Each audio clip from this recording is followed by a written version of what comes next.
In this video, I'll teach you how to add a yellow background color to a ribbon in Wix Studio.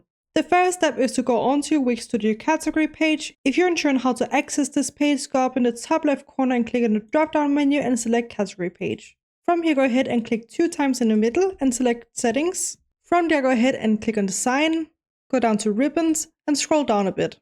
And as you can see right here, we have the fill, opacity and color. Go ahead and click on the right hand side right here. And now we can go ahead and choose a color.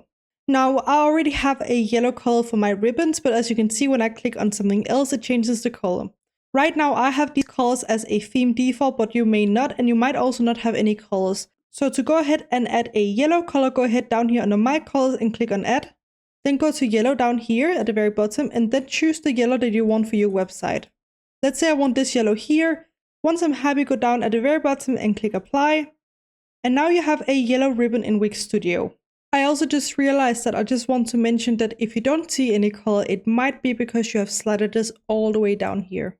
So just ensure that it's slided all the way up to the top to 100%, and now you should have color. So that's pretty much how easy it is to change the color of a discount tag or a ribbon in Wix Studio. I hope you found this video helpful. Please let me know if you have any other questions in the comment section below and I will try my best to help you out.